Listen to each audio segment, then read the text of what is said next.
In this video, I am going to explain about the VxLAN foundation. But first, we will review Lisp. You know that in previous video, I have explained about the Lisp, but here I am going to review it and also some of its terminology, and also we will review the process of Lisp, and finally we will learn about the VxLAN. This is our scenario, and in this scenario I will explain about some of the functions of the Lisp. You know that I explained about the high-level process in previous video. For example, here you can understand the meaning of ITR, PXTR, PITR, PETR, ETR, XTR, and also MS and MR. And also you can understand what is the meaning of RLOC space or routing locator space, and what is the meaning of EID space. Okay, but we will review them first. The first terminology is endpoint identifier or EID. You know that an EID is the IP address or MAC address of an endpoint within a Lisp site. In Lisp, we use the IP address, means IPv4 or IPv6. Actually, EIDs are the same IP address in use today on endpoints, means IPv4 or IPv6, and they operate in the same way. Here you can see the EID of this laptop is 10.1.1.1, this laptop 10.1.2.2, and so on.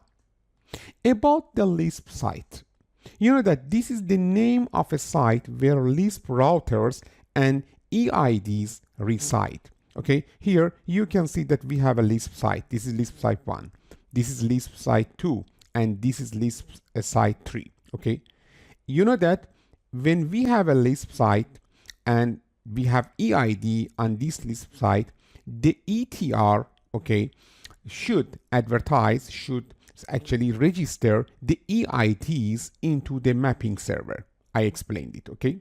And again, here we will review it. About the ingress tunnel router or ITR. You know that ITRs, like this router, okay, are Lisp routers that Lisp encapsulate IP packets coming from EIDs that are destined outside the Lisp site.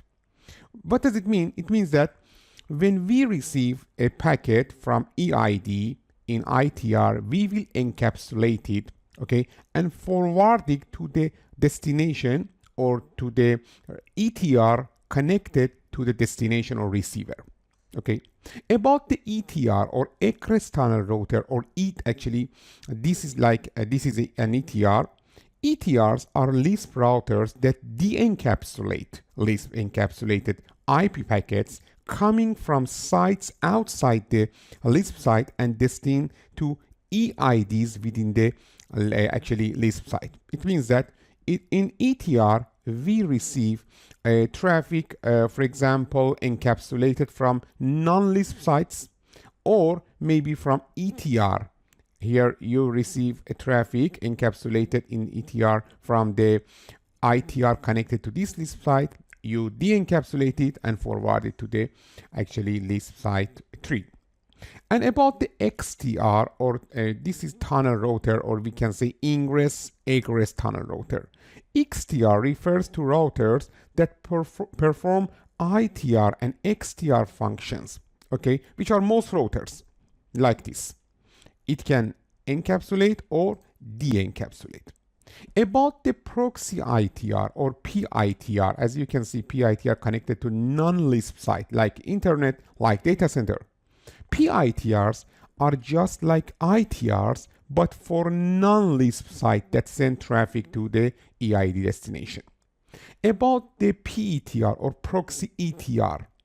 PETR, like for example this, PETR we can say act just like ETRs, but for EIDs that send traffic to destinations at non-Lisp site. Okay, means that to the, for example, internet or data center. And about the PXTR or proxy XTR, you can understand PXTR refers to a router that performs PITR and PETR functions.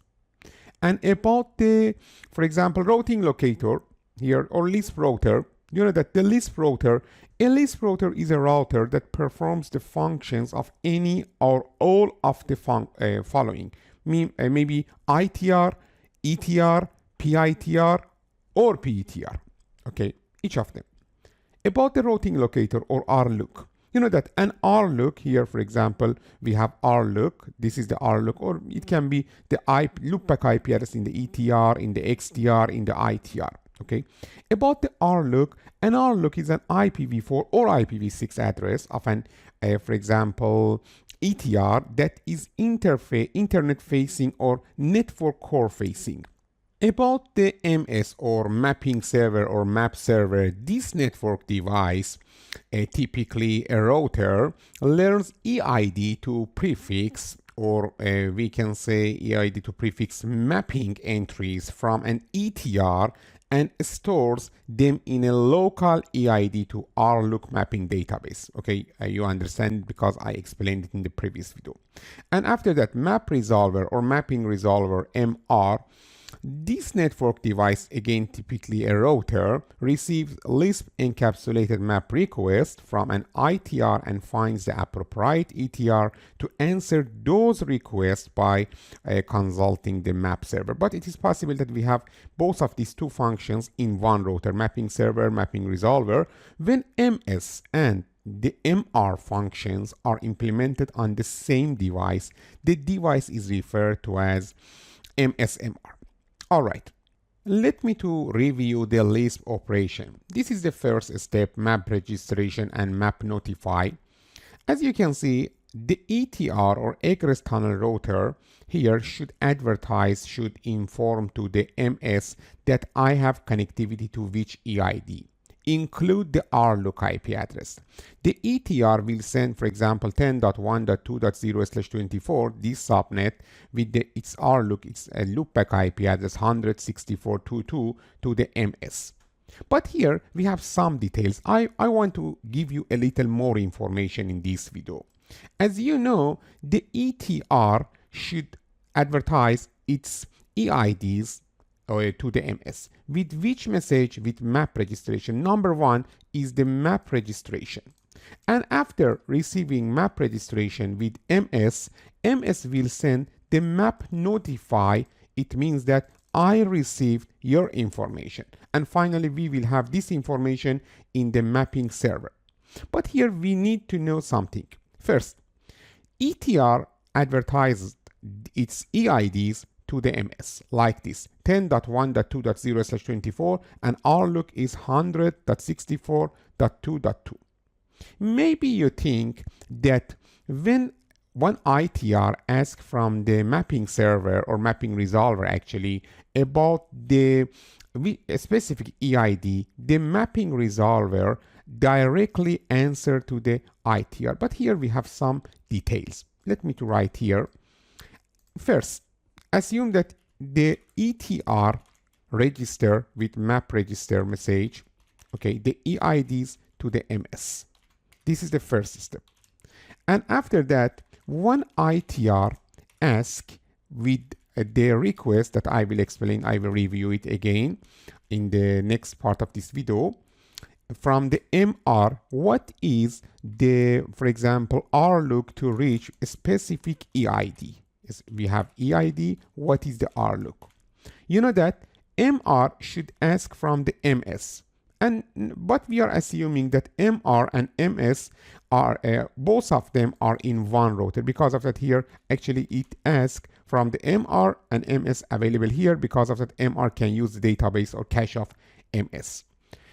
Maybe you think that MR itself should answer, but by default, but this is default, you can change it. By default, the MR, okay, needs to forward your request to the ETR, okay, to the ETR that registered this RLOOK or this EID.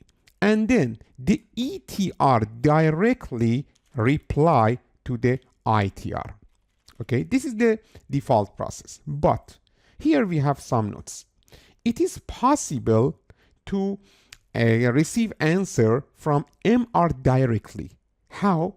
When ETR register the EID to RLOOK into the MS, it can set P bit or P flag. Okay, when you set P flag, it means that please help me, please be my proxy. And after this function, the MR, after receiving the request from the ITR, will answer directly to the ITR and will not forward the request to the ETR. Actually, in the next condition, in this condition, the MR will answer directly. It's interesting, okay? Now you can understand what is the meaning of proxy map reply flag, pbit, and you know about the real process. Let me to review. From step 1, and also before reviewing it, let me to inform you that you need to configure the EIDs in the ETR. If you don't configure the EID prefixes in the ETR, and ETR will not advertise it to the MS, and it is assumed the non-Lisp site. What does it mean? It means that when, for example, we have a traffic from the 10.1.1.1 to 10.1.2.2, the traffic will forward it traditionally, means without encapsulation, okay, because the ITR, when asked from the MR about the RLOOK of that EID, okay, it will receive that I don't have any RLOOK for that, and the ITR will check its routing table. Let me to review. When you are setting up Lisp, the PETR, or actually the ETR routers need to be configured with the EID prefixes within the Lisp site that will be registered with the MS. Any subnets attached to the ETR that are not configured as EID prefix will be forwarded natively using traditional routing. We have two steps. Step 1. In step 1, the ETR sends a map register, one is map register, okay, to the MS to register its associated EID prefixes, here 10.1.2.0/24. In addition to the EID prefix, the message includes the RLOOK IP address 100.64.2.2 to be used by the MS when forwarding map request, okay, and received through the mapping database system. And then an ETR by default respond to map request message, but in a map register message, it may request that the MS answer map request on its behalf by actually setting the proxy map reply flag or pbit, okay, in the message. You know that we send our request to the MS, please answer yourself. You know that, and also this is the MR and also MS that answer directly to the asking router to the ITR. Step 2. The mapping server sends a map notify message to the ETR to confirm that the mapping register has been received and processed. Let me to inform you that the mapping register or the mapping notify message, okay, or a map notify message uses UDP port 4342 for both source and destination. But in map register, we use 4341. This is only for your information. Now we know about the first step, mapping registration and mapping notify. After that, let me to review the mapping request and reply process. All right, now let me to explain about this process. As you can see, now the host 1, okay, with this EID tries to reach to host 2. I want to show you the real process. Actually, assume that here we want to reach to host2.cisco.com. We don't know the IP address of the host2.cisco.com. We need to ask from DNS server, okay? Because here we have some steps that you should know about them. What is happening? As you can see, we have step 1, step 2, 3, 4, 5, and 6. And this is the default status. It means that the ETR, okay, didn't set the P flag, okay? Because of that, here the ETR should answer itself. You know that when an endpoint in a Lisp site like the, for example, 10.1.1.1 is trying to communicate to an endpoint outside the Lisp site, the ITR needs to perform a series of steps to be able to route the traffic appropriately. Okay, traditional routing is used within a Lisp site here. Here we use traditional routing. For example, you can use an IGP such as OSPF, ISIS, others can be configured. And for this reason, when the endpoint in Lisp site 1 wants to communicate with the endpoint in Lisp site 2, the typical routing steps to achieve these are actually followed until the ITR is reached, this ITR. When the ITR is reached, Lisp comes into play. Step 1. In step 1, the endpoint in Lisp site 1, means the host 1, sends a DNS request to resolve the IP address of the endpoint in Lisp site 2, means host2.cisco.com. The DNS server, this is for example a configured DNS server, replies within the IP address. The IP address is 10.1.2.2, okay, which is destined EID or endpoint identifier, destination actually EID. Host 1 sends, this is the host 1, sends IP packet with destination IP 10.1.2.2 to its default gateway, which for this scenario is the ITR device, the ITR router. If host 1 was not directly connected to the ITR, the IP packets would be forwarded through the Lisp site, okay, or normal IP packet using traditional routing until they reach the ITR. In step 2, an ITR actually received the packet from host 1 destined to 10.1.2.2. If the source IP a registered EID prefix, okay, the ITR in step 3, as you can see, sends an encapsulated map request to the MR for 10.1.2.2. It means that please inform me about the RLOC of 10.1.2.2. Okay, and you know that a map request message uses again the UDP destination port 4342 and the source port chosen by the ITR because of the, for example, some load balancing features.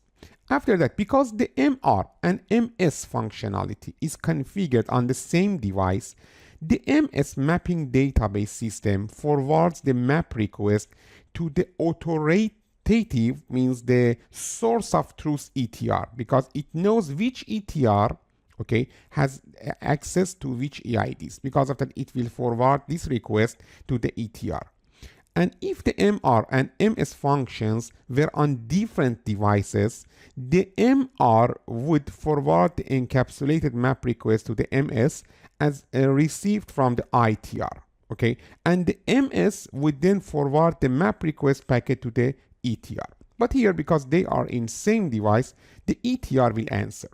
The ETR sends to the ITR a map reply message in the step 5 that includes an EID to RLOC mapping, means 10.1.2, okay, the EID, and then RLOC 164.22. The map reply message uses the UDP, again source port 4342, and the destination port is the one chosen by the ITR in the map request message. And don't forget, an ETR may also request that MS answer map request on its behalf by setting the proxy map reply flag or PBT in the map register message. And finally, step 6. In step 6, the ITR installs the EID to RLOC mapping in its local map cache and programs the FIB forwarding information base, and it is now ready to forward the actually Lisp traffic. All right, now let me to explain about the Lisp database. But before talking about it, let me to actually emphasize that here I am going to explain about the pure Lisp in data plane. What does it mean? It means that in some network, maybe you want to implement Lisp as the control plane and data plane. In both of them, we use Lisp. But in SD access, in control plane, we use Lisp like the explanation before. But in data plane, we use VxLAN. Maybe you ask me why I need to know about the data plane of Lisp. Actually, I want to inform you that if you learn about the data plane with Lisp, okay, it's very simple. You can easily understand what is the benefits or actually advantage of VxLAN and why STAccess uses VxLAN. And also it is very simple and brief. Because of that, it is a good idea to explain a little about the data plane Lisp, but this is not for STAccess. In STAccess, in data plane, we don't use Lisp, we use VxLAN. But first, let me to explain about the Lisp data path. You know that after the ITR receives the EID to RLOOK mapping from the ETR or MS if the ETR requested a proxy map reply, it is ready to send data from host 1 to host 2. Okay, and this actually photo illustrates the data path for a packet originating on host 1 as it traverses the RLOOK space and arrives at the destination. Here we have 3 steps. Step 1. The ITR receives a packet from EID host 10.1.1.1 destined to host 2 10.1.2.2. Step 2. The ITR performs an FIB lookup or forwarding information based lookup and finds a match. It encapsulates the EID packet and adds an outer header with the RLOOK IP address from the ITR as the source IP address and the RLOOK IP address of the ETR as the destination IP address. Here you can see that this is the original data source IP 10.1.1, the host 1, and destination IP 10.1.2.2, and then Lisp header. And here you can see we have UDP, destination port 4341, this is reserved for Lisp, and UDP source port. And after that, destination IP, the EID IP address, EID, actually the ETR RLOOK IP address, and the source IP, the ITR IP address. And you know that in RLOOK naming space, we forward the traffic with this, actually destination IP 100.64.2.2. Okay, and you know that the packet is then forwarded using UDP destination port 4341, and actually with a source address, this is with a typically selected source port in the case ECMP load balancing is necessary. Because we want to load balance, we use a different source port. Don't worry about them, they are a little more than this course, a little beyond this course. But you know that this is the original packet, then Lisp header, then UDP header, then new IP header. And finally, the ETR receives the encapsulated packet and de-encapsulate it to forward it to the host 2. This is the data plane of Lisp. Here, one thing is important for us, and that is the original packet, not original frame, is encapsulated in the Lisp actually data path. But you know that if you want to have layer 2 connectivity, you need to have the Ethernet actually header. And this is the function of VxLAN. Actually, after the providing the Lisp as the data plane, we had need to a protocol that can forward the traffic over with the control plane of Lisp in layer 2. Because of that, something with the name of layer 2 Lisp was created, and that is the VxLAN. In this figure, we can see the differences between the packet in Lisp and packet in VxLAN. VxLAN is the abbreviation of Virtual Extensible Local Area Network, or LAN, VxLAN. About the VxLAN, as you know, in VxLAN we encapsulate the frame, but in Lisp we encapsulate the packet. What does it mean? It means that when you use Lisp as data plane, actually you have a layer 3 to or over IP encapsulation. But when you encapsulate the packet in VxLAN, actually you have layer 2 over IP or over layer 3 encapsulation. Okay, here you can see the original packet, include payload, include IP, include Ethernet header. This is payload, this is IP header, this is Ethernet header, or payload, layer 3 header, layer 2 header. When you want to encapsulate this packet in Lisp, actually you remove the Ethernet header or original Ethernet header, and then the payload will encapsulate it with, for example, Lisp. This is payload plus IP, the original actually packet, and then Lisp header, and then UDP header, and then IP header. This is the Ethernet header for forwarding in Ethernet network. Okay, this is not original Ethernet header.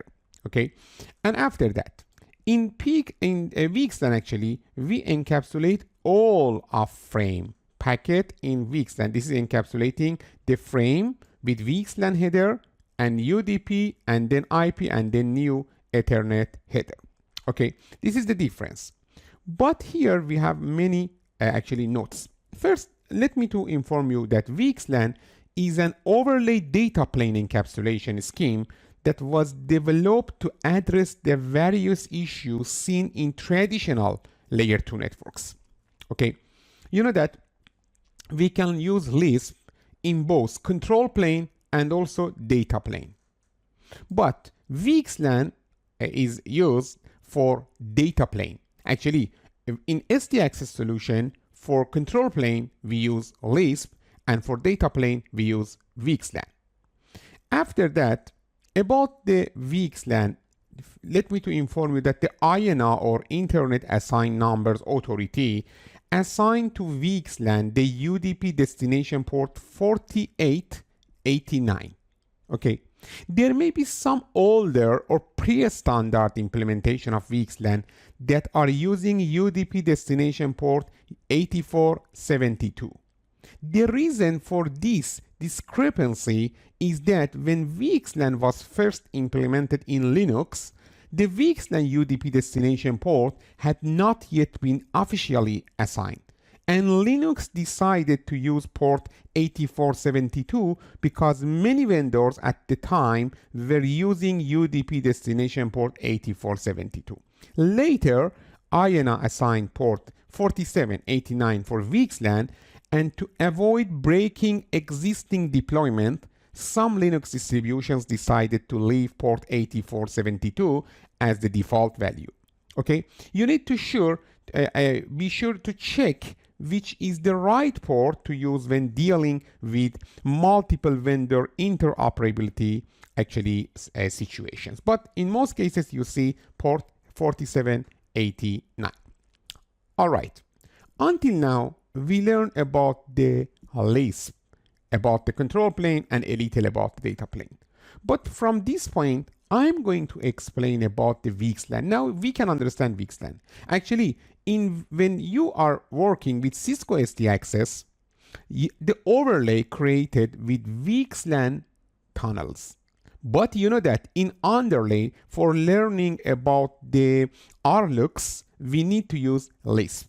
Now you can understand the usage of each of them. But what is or what are the benefits of VxLAN? Why we use VxLAN?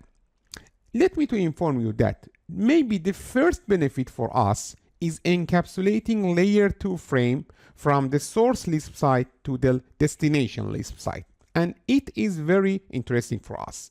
But you know that the Cisco SD Access solution, okay, this solution is working for the campus or for the LAN, Cisco SD Access. It is created for answering to the deficiencies of traditional LAN. Okay, in traditional LANs, we have many limitations. We have some limitations. One of them is, you know that about the virtual networks in traditional WANs. Okay, let me write here traditional or the today's LAN. Okay, we have many limitations. One of them is the VLAN number limited to 4096 VLANs. Okay, why? Because you know that we have 12-bit VLAN ID. It is a little more than 4000 VLANs are available for us. But you know that today's actually we are using server virtualization. And you know that in one physical or bare metal server, we can have more than 1,000 servers, okay? And also we have many bare metal servers. In each of them we have many virtual machines, okay? What does it mean? It means that you need more VLANs. And in traditional LAN, now we have a problem related to the VLAN number. Also, don't forget about the large, okay, about the large MAC address table. Now we have problem. Large MAC address tables. Why? Yes, because of thousands of VMs and other components today that we have in our LAN, like IoT devices, some other things, we will have large MAC address tables, many more than traditional LANs. And you know that in traditional LAN, okay, we have some other problems about, you know, you hear about the STP that block the links. Yes, in traditional LANs, if you use layer 2 links, okay, you will experience some loops. And because of loop, you need to block some of them with STP, RSTP, MST, okay? You don't have the option of actually load balancing or equal cost multipass. Actually, ECMP, we can say ECMP or equal cost multipass is not supported, okay? And also, you know that host mobility is difficult to implement.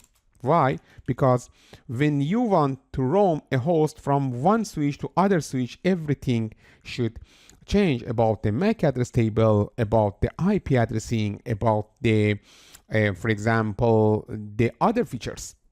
Because of that, traditional LANs has some limitations. But in SD access, with the help of VxLAN overlay and Lisp underlay, we can solve all of these problems. For example, in the VxLAN header, okay, this, you know that this is our data plane packet. In VxLAN header, I will explain it with more detail. We have a field, okay, with 24-bit. Let me write here. I will show you, don't worry. Here we have a field with 24 bits. The name of this field is VNI, or VxLAN Network Identifier, like VLAN ID. And you know that with 24 bits, you can create more than 16 million VxLAN segments, more commonly known as overlay networks. Okay, what does it mean? You don't have the limitation of VLAN number. And we can say the use of Lisp and VxLAN provides many benefits over traditional networking using layer 2 VLANs and layer 3 routing protocols. For example, elimination of spanning tree protocol, or STP. Why? Because VLANs are no longer spanned between connected layer 2 switches. There are no loops that require the STP loop prevention mechanism. This also comes with the added benefit of no longer having a risk of broadcast storm. Because of that, we can say no STP. You will learn more than this about it. After that, here we have seamless mobility.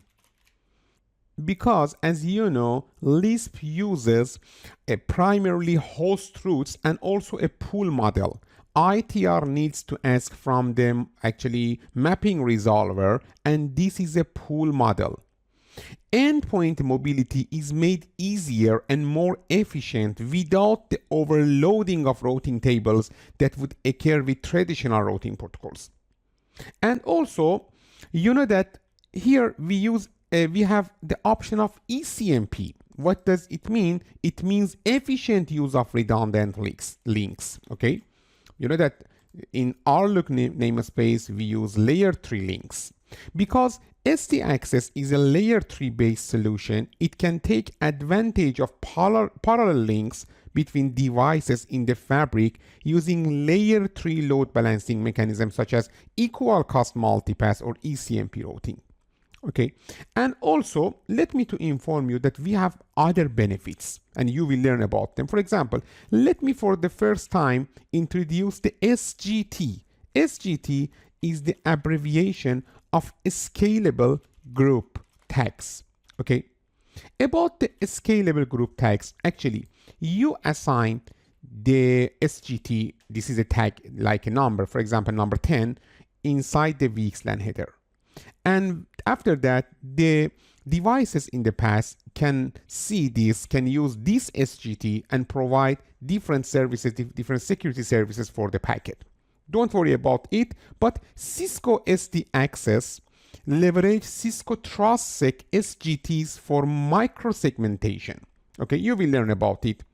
But for now, let me to inform you that the original VxLAN header is modified to support some of the features of the Cisco SD Access. I will show you. Because of that, until now we know that what is the difference, main difference between the packets in VxLAN encapsulation, or packets in VxLAN actually, and packets in Lisp. VxLAN encapsulate layer 2 frame, Lisp encapsulate layer 3 packet. And also about the usage of Cisco SD Access from VxLAN, we have these actually benefits. And also now we know that original VxLAN actually encapsulation is modified to support the Cisco SD Access feature. I will show you. You can assume that we have the VxLAN encapsulation, and the next type of VxLAN encapsulation is VxLAN GPO. What is the VxLAN GPO? Actually, the VxLAN GPO is the abbreviation of VxLAN Group Policy Option. Why we call it VxLAN GPO? Because, as I mentioned before, we have a feature SGT, a Scalable Group Tags. And SGT is a metadata value that is transmitted to the header of the VxLAN encapsulated packet here. Okay, it is a Unix 16-bit tag that represents the privilege of the source endpoint. Don't worry about it now. But after the user traffic is classified, the SGT is propagated from the node at which classification took place to where the enforcement action is invoked. This process is called propagation.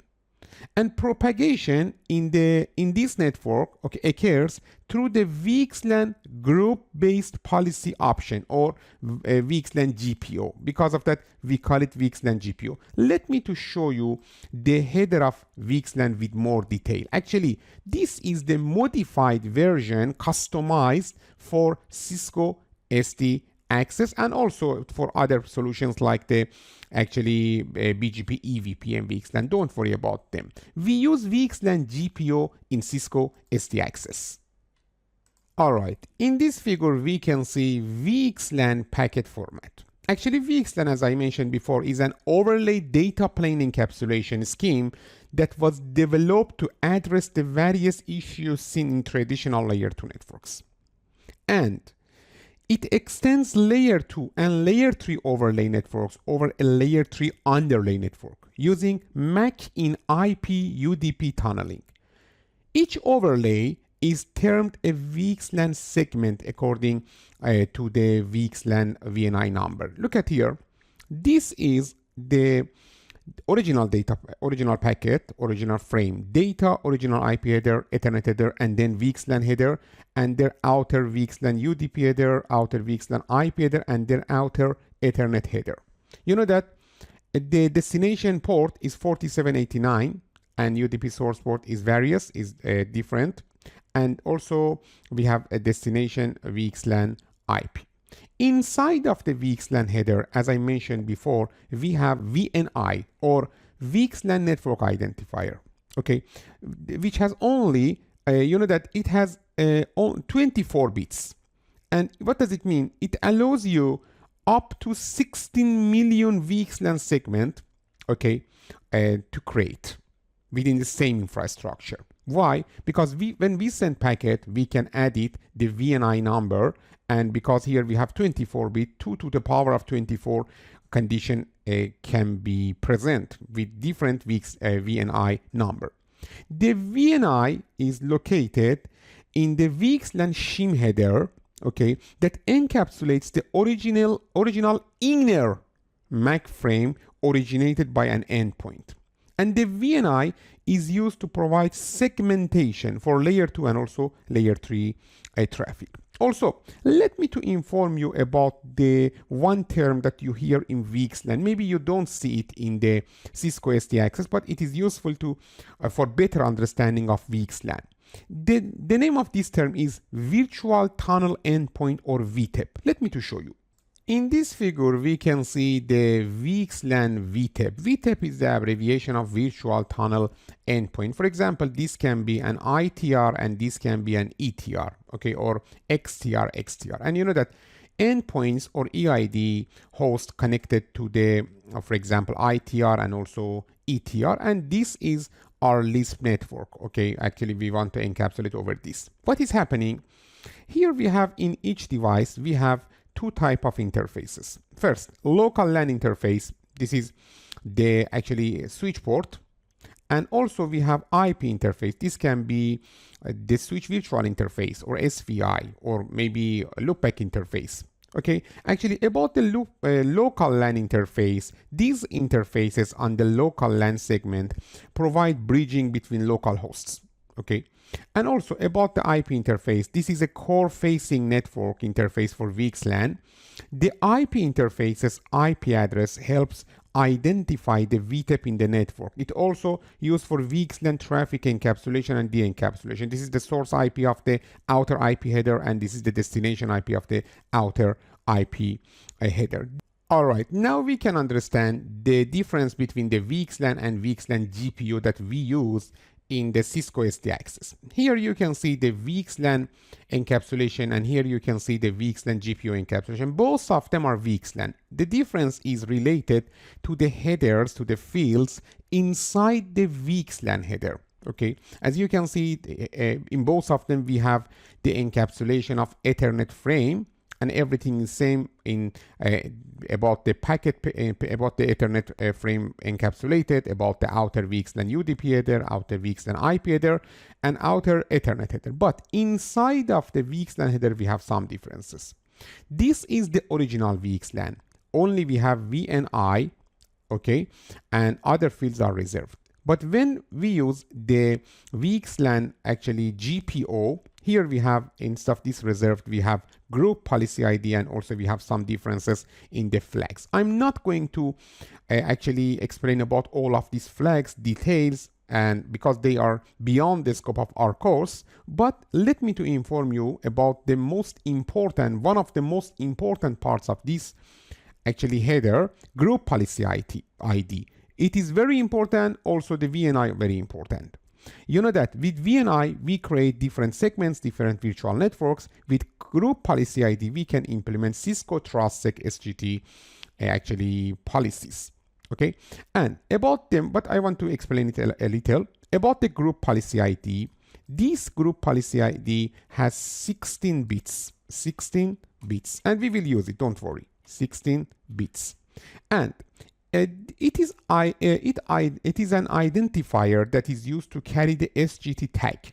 Okay, this is a tag that we use it when we forward the traffic with VxLAN encapsulation. After that, about the about the group policy based extension bit or G bit. This is G bit. Okay, this is 1 bit. Okay, 1 bit field that when set to 1 indicate an SGT tag is being carried within the group policy ID field, and is set to 0 when we don't have group policy ID. It means that if this 1 bit field set to 1, the other device understand that the group policy ID here is available. Okay, and if it's set to 0, it means that we don't have group policy ID. It is easy. And also about the for example, D bit. D bit is the don't learn bit or D bit. Again, this is a 1 bit field. Okay, this 1 bit field when set to 1 indicate that the egress VTEP, now you can understand the VTEP or virtual tunnel endpoint, must not learn the source address of the encapsulated frame. This is one of the functions that in VxLAN we use it. And about the A bit, this is policy attached bit or A bit. Again, 1 bit. Okay, this is 1 bit and this is also 1 bit. It means when we use it, a 1-bit field actually is defined as the A bit only when the G bit field set to 1. It means that it is working only when the G bit is set to 1. When the A bit set to 1, it indicates that the group policy has already been applied to this packet, and further policies must not be applied by network devices. Understand? Again, the VxLAN GPO always should be 1, and then A bit can work. When it's set to 1 and you have A bit as 1, it means that the policy applied to this packet, other devices should not apply the policy. But when it is set to 0, means group policies must be applied by network devices, and they must set the A bit to 1 after the policy has been applied. Okay, it is easy.